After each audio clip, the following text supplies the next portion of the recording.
Well, the events this past week in U.S. politics have caused some serious concern for those that are paying attention. There's some blatant corruption and uneven enforcement of laws, and they seem to be causing our nation to divide even more. One side of the aisle in Congress and in the House and the Senate, they seem emboldened and they're celebrating the events. The other side is crying foul, and they feel like they're under attack. And we, the citizens, watch, and it divides us even further. It's like being at a sporting event, actually, and everybody's picking sides, and we don't like the call that the ref made, but the opposing team loves the call that the ref made. It's kind of difficult to watch. We seem to be at a breaking point in our nation, not only with an unfair justice system, but with our views on morality and even sanity. Some of the Republicans in the state of Texas have even gone as far as to research what it would take to secede from the United States. Well, the United States has done this before. It ended up with the Civil War.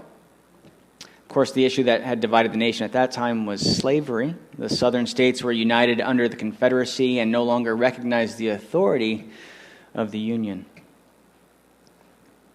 In a campaign speech, Abraham Lincoln famously said, "A house divided against itself cannot stand." I believe this government cannot endure permanently half slave and half free.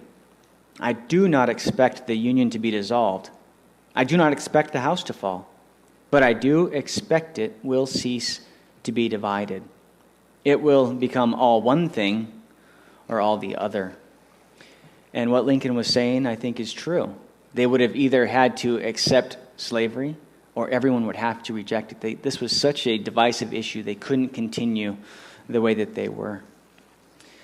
Well, Lincoln, as you know, was quoting Jesus' words, "A house divided cannot stand." That's found in Matthew chapter 12. And he's talking to the Pharisees who have just watched him heal a demon-possessed man who could not speak.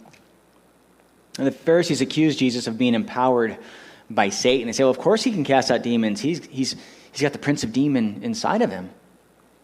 Jesus tells them, "Every kingdom divided against itself is laid waste, and no city or house divided against itself will stand. And if Satan casts out Satan, he is divided against himself. How then will his kingdom stand?" The first part of Jesus' statement, the part that Abraham Lincoln borrowed, "Any kingdom divided against itself is laid waste," certainly brought to their mind, the devastation that the nation of Israel had faced since King Solomon's reign, when their nation was divided into two. The nation was never the same. It never recovered from that division. I'm going to show a map here. I think. Did I put a map in there? There it is. That colored portion there was the whole nation of Israel. After King Solomon's reign, his son Rehoboam took over. The kingdom split. The bottom portion they call the southern kingdom, or the kingdom of Judah. They remained under the leadership of a descendant of David for their whole existence. Jerusalem is in that southern portion. The temple is there. And so it was just the tribe of Judah, the tribe of Benjamin, that remained with Judah. The Levites and anyone else that wanted to worship at the temple left the northern portion and moved down south. So they had most of the Levites there, if not all of them. The northern kingdom, they refused to be led by a descendant of David. They said, "No son of Jesse is going to ever lead us again," which is scary because the prophecies of the Messiah are about the descendant of David. So they were making a very bold statement, almost the same sort of statement that the people in Jesus' time were saying when they said to Pilate, "We have no king but Caesar." So this northern kingdom, they called themselves the kingdom of Israel, and they continued in sin. To understand why the nation of Israel was split into two separate kingdoms, we need to look at the latter part of Solomon's life. And that's what my message is going to focus on this morning. This past week, we read through Song of Solomon and Ecclesiastes. Those of you that are following the scheduled reading, I do this every week. Because I want you to be able to brag a little bit, and I want to also to shame the people that aren't doing it. So Raise your hands proudly if you are reading this and you're still on track. Thank you. I hope you're enjoying it. I hope you're getting a lot out of this. For those of you that aren't following along, I encourage you. You will grow in your understanding of Scripture. These sermons will be a little less boring to you if you're reading along with us. But this past week we read through Song of Solomon and Ecclesiastes. I'm going to tell you, I am not a fan of Song of Solomon or Song of Songs. I don't get it. I don't read a lot of poetry, but I can't figure out really what's going on in that story. It's, as far as I can tell, it's a love poem written by Solomon. And it can be very difficult to follow. It can be very confusing to tell who is speaking. Some Bible, some translations have little headings in it to try to help you figure out who's talking in it. The story seems to be about a very young female who is being wooed by a potential lover. And the young female is playing hard to get. And then she regrets waiting too long because her lover has lost interest and he's gone away. It is an amorous poem, and it is filled with suggestive images of towers and gazelles and pomegranates and perfume. I do not believe the Song of Solomon is about the love between Jesus and the church. I know many preachers try to push that idea. Maybe it is. Maybe it's beyond me. I haven't heard a good explanation for that. The song to me appears to be about sexual desire and the confused and conflicted feelings between a man and the woman he is pursuing. There's no direct mention of God in the book. There's nothing spiritually minded at all in the poem. It is completely carnal. It is of the flesh, of the moment. It is very much about pleasure. The couple in the poem may or may not be married, and there are strong suggestions of incest and inappropriate relationships in it. It's not even clear if the story is about one couple or about several couples, or maybe about one man who is pursuing several different women. That seems to be, to me, what it's about. And that wouldn't be surprising because Solomon was not a one-woman man. He was married to 700 women. And he had 300 concubines. A concubine is a wife without privileges, or a sex slave, basically. If you're wondering why God would allow that, why he would allow the king of Israel to do that, well, God doesn't allow that. God forbids it. He forbids the king of Israel from having multiple wives. And there are other prohibitions also for the king of Israel, and we can read about those in Deuteronomy 17. It says this: "The king must not build up a large stable of horses for himself, or send his people to Egypt to buy horses. For the Lord has told you, you must never return to Egypt. The king must not take many wives for himself, because they will turn his heart away from the Lord. And he must not accumulate large amounts of wealth in silver and gold for himself." Solomon ignores all of these commands. I'm sure with his great wisdom, he felt those rules didn't apply to him. He wouldn't have to worry about having his devotion to God, torn away. I'm sure he thought that his devotion to Yahweh was very sincere and nothing could draw him away from God. He would protect himself. And so Solomon begins to compromise. But he starts small. He doesn't jump right into all of it. He starts small. In 1 Kings 10:14, it says, "Each year Solomon received about 25 tons of gold." I don't know if you remembered what we just read. He's not supposed to amass large quantities of gold and silver, but he has 25 tons of gold coming in every year. Now, this gold is from gifts. He's not necessarily pursuing this. This is, I think, people from other nations that are trying to gain his favor, or they're just celebrating him, and they want to form alliances with him. So at first, Solomon uses this gold to decorate the temple. He uses it for God. But then he begins to use it for his own purposes. It says, "The king also made a great ivory throne and overlaid it with the finest gold." He goes, "We got all this gold coming in. What am I going to do with it? I guess I will start to decorate some of these, public buildings like my temple, my palace, and my throne." His compromises quickly get out of hand. Sin and pleasure are never satisfied. I'm sure you've experienced that before in your own life. It says all of King Solomon's drinking cups were solid gold, as were all the utensils in the palace of the forest of Lebanon. They were not made of silver, for silver was considered worthless in Solomon's day. He had amassed so much silver, they didn't even lost its value. Soon, Solomon's desire for wealth and opulence causes him to build ships so they can go and pursue more gold and silver and other valuable items. He wants to amass a fortune. It says the king had a fleet of trading ships of Tarshish that sailed with Hiram's fleet. Once every 3 years, the ships returned, loaded with gold, silver, ivory, apes, and peacocks. The ape and peacock industry was booming then. So King Solomon became richer and wiser than any other king on earth. So he completely broke that command, that prohibition. He said, that doesn't apply to me. I'm wise. I don't have to worry about that. And once you break one clear command, it's easy to break the next. Sin and disobedience quickly pulls us away from God. It leads to more compromise. It leads to greater sins, more serious sins.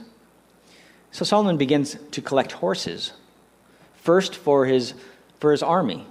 That makes sense. My army needs the best horses that are available, and they happen to be in Egypt, so we'll get those ones. Solomon built up a huge force of chariots and horses. He had 1,400 chariots and 12,000 horses. He stationed some of them in the chariot cities and some near him in Jerusalem. And then he gets some horses for himself. Why not? I've got the ones for them. I'll get some for myself as well. It says Solomon's horses were imported from Egypt. The God of the Bible, Yahweh, he requires complete devotion. He requires that his people be faithful to him. He knows how weak we are. He knows how strong our flesh is, how strong our urge, our hunger for pleasure is. The God of the Bible is described as jealous when it comes to our devotion to him. This is a righteous jealousy, though. It is the jealousy that maybe a husband has for his wife if she's spending too much time with someone at work, with a coworker, or has contacted somebody on Facebook, perhaps an old high school friend or something. That sort of jealousy, that is a righteous jealousy. It says this in Exodus 34:14. You must worship no other gods, for the Lord, whose very name is jealous, is a God who is jealous about his relationship with you. You've probably never noticed that before. It says his very name is jealous. He's serious about our devotion, our loyalty to him.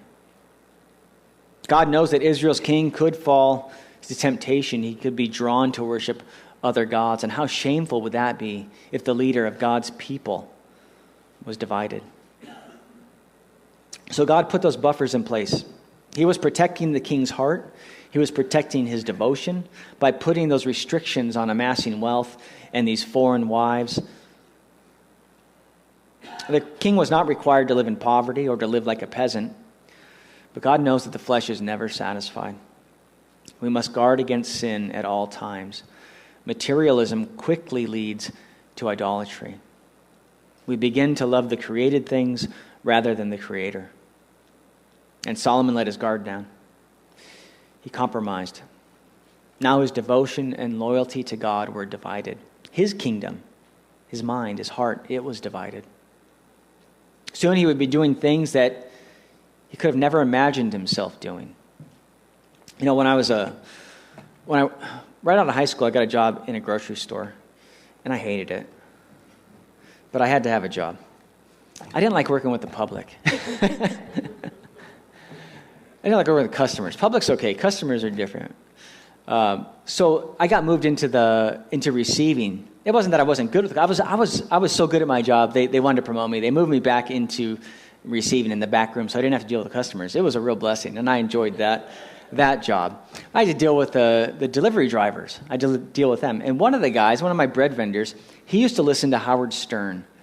And I was a Christian, and I'd heard how bad Howard Stern was, and so I was kind of surprised this guy would listen to something so filthy.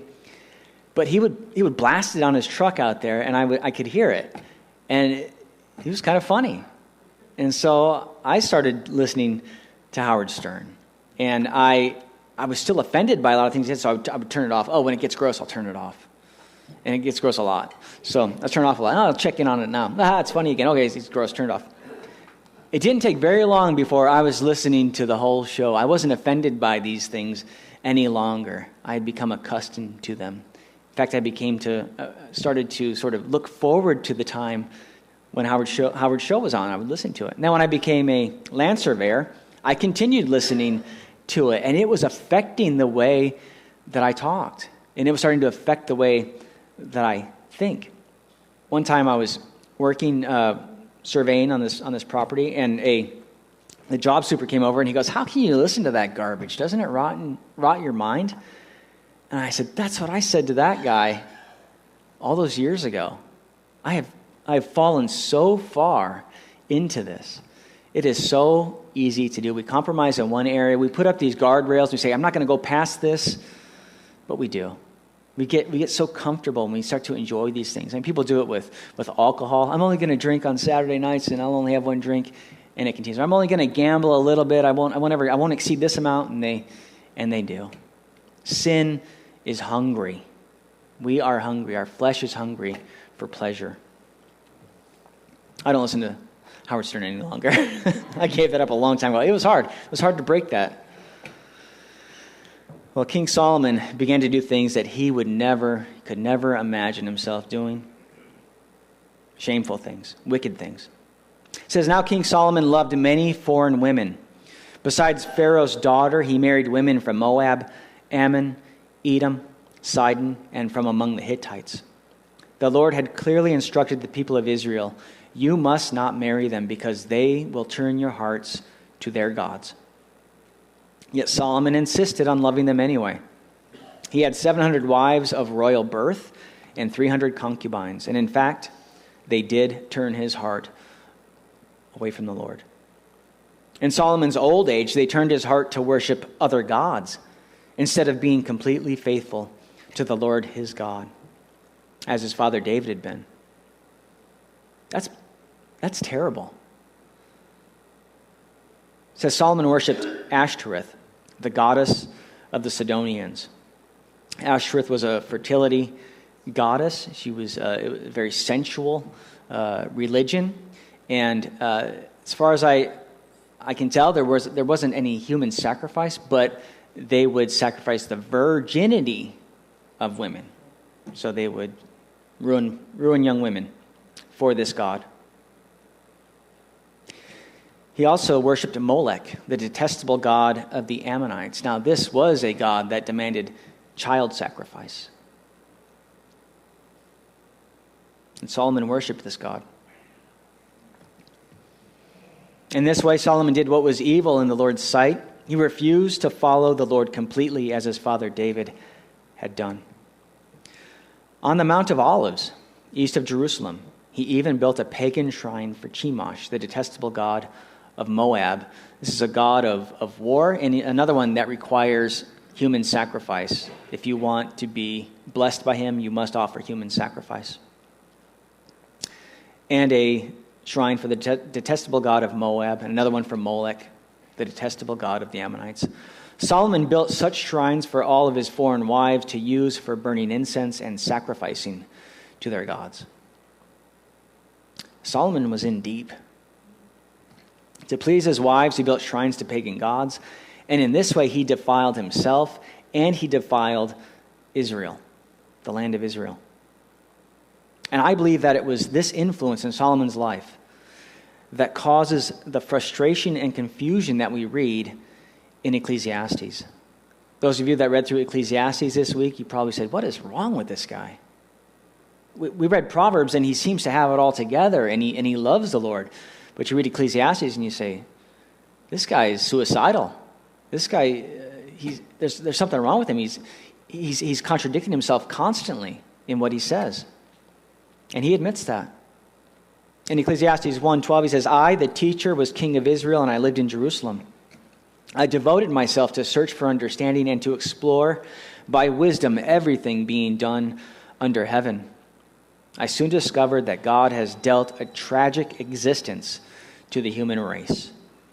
I observed everything going on under the sun, and really, it is all meaningless, like chasing the wind. If you got the King James Version, the book begins, vanity of vanities, right? Everything is meaningless. This life has no purpose. Solomon has become depressed and jaded. He's nearing the end of his life. He's looking around and he says, this life doesn't make sense. He says this in chapter 2. So I came to hate life because everything done here under the sun is so troubling. Everything is meaningless, like chasing the wind. He goes through all of these things in which he pursued purpose in life. And he said, I found a little bit of purpose here, but then I realized that fades away. Several statements made by Solomon in Ecclesiastes mirror Job's feelings and words. You may have recognized that as you're reading this. Like, hey, this is what Job said. This is how Job felt. Solomon believes that there is no justice, and that even being faithful to God does not guarantee a good life. It doesn't guarantee protection or blessing. Solomon notices that in the end, both the good and the wicked experience the same fate. They both die.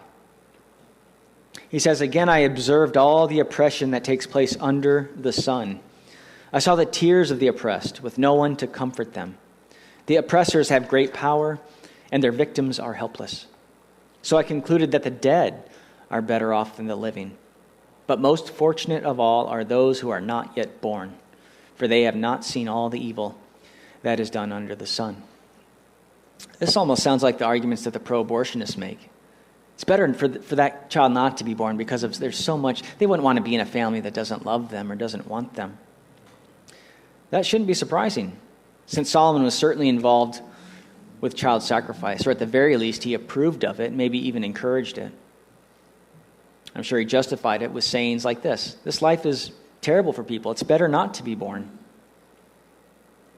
Sin confuses our thinking. Even the greatest minds are warped by sin, by fleshly desires.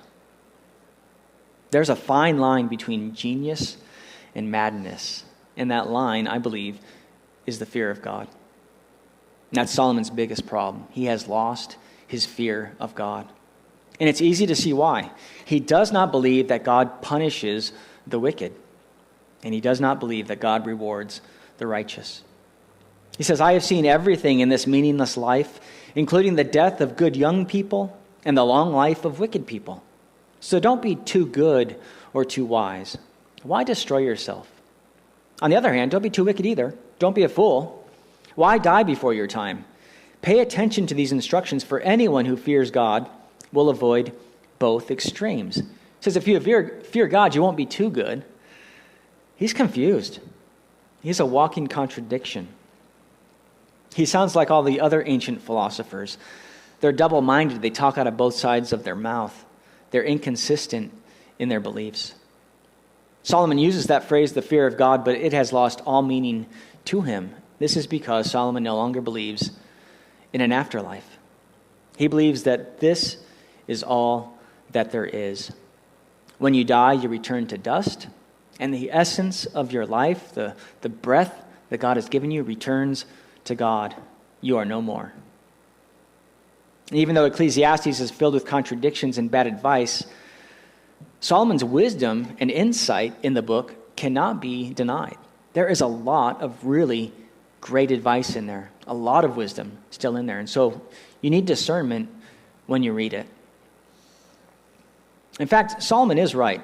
If there is no afterlife, if there is no age to come, then Solomon's conclusions are absolutely true. This life is meaningless.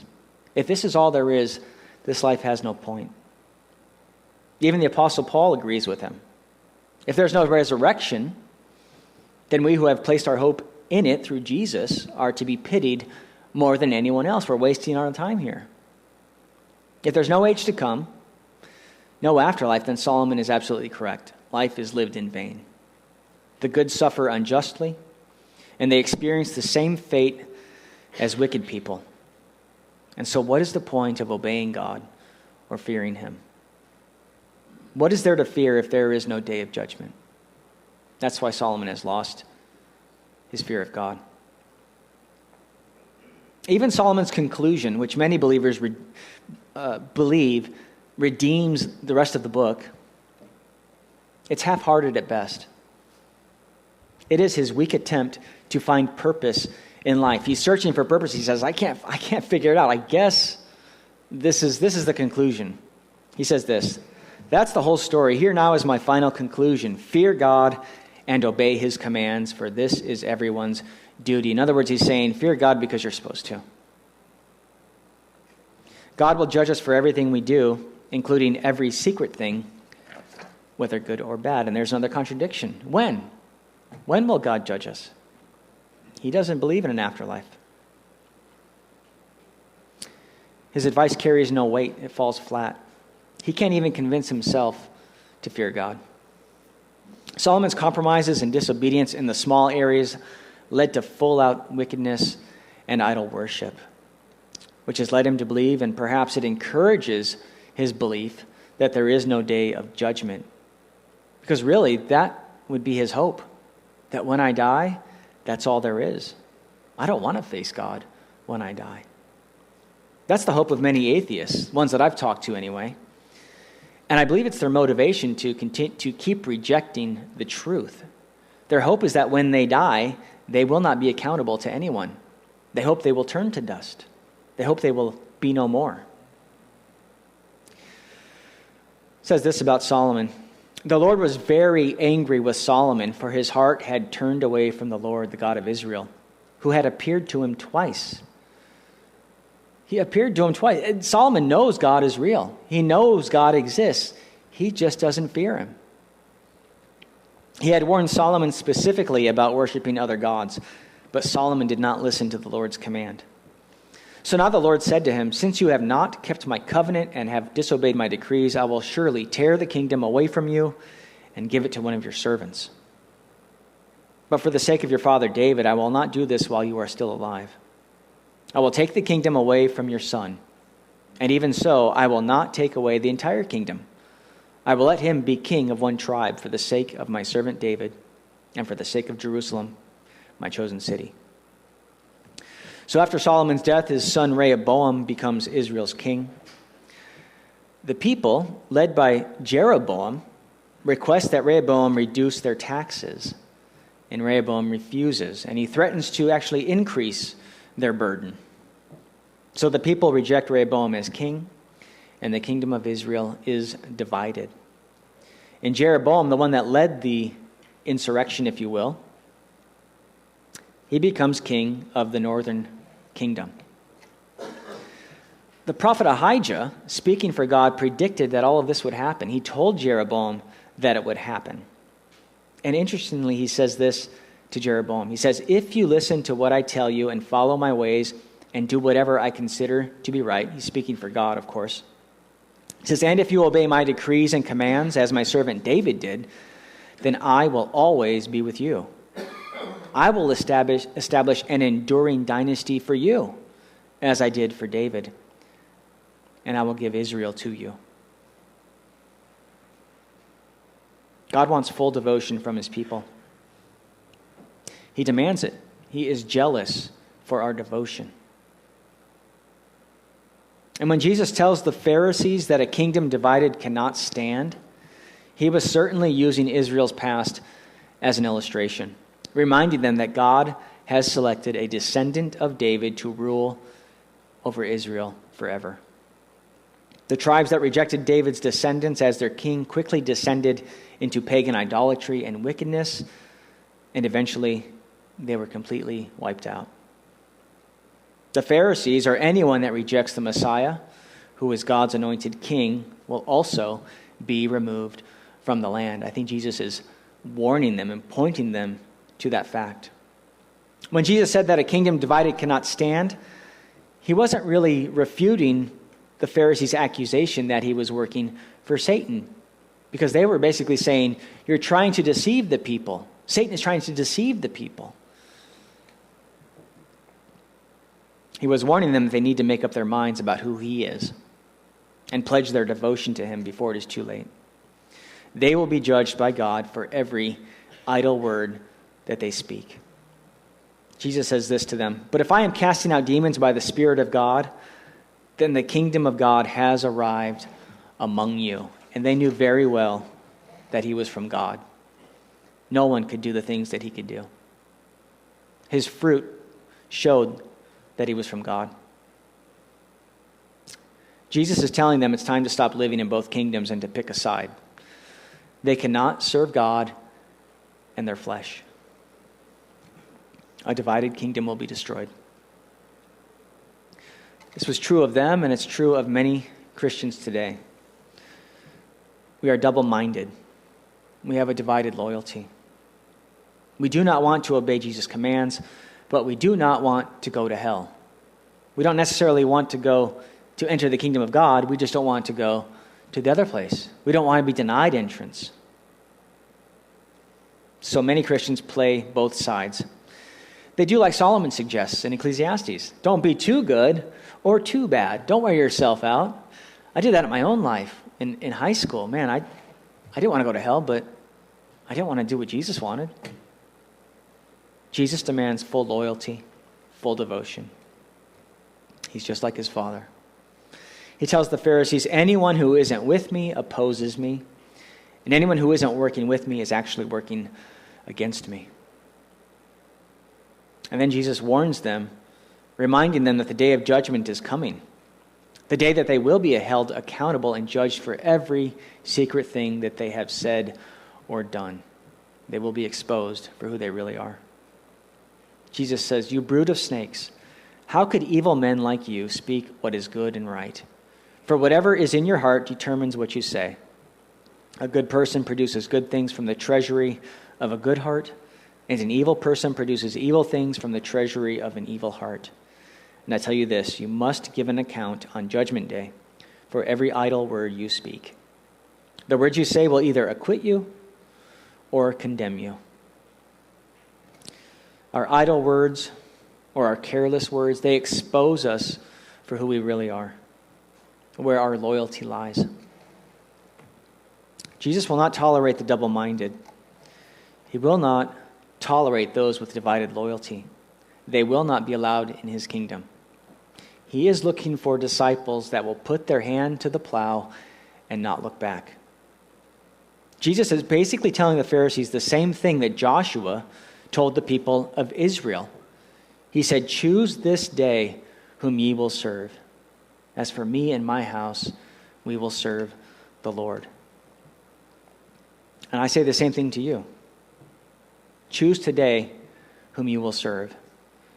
As for this congregation, this house, we will serve our King. We will serve Jesus, the descendant of David, the King of all kings. He deserves our love and complete devotion. Let's pray.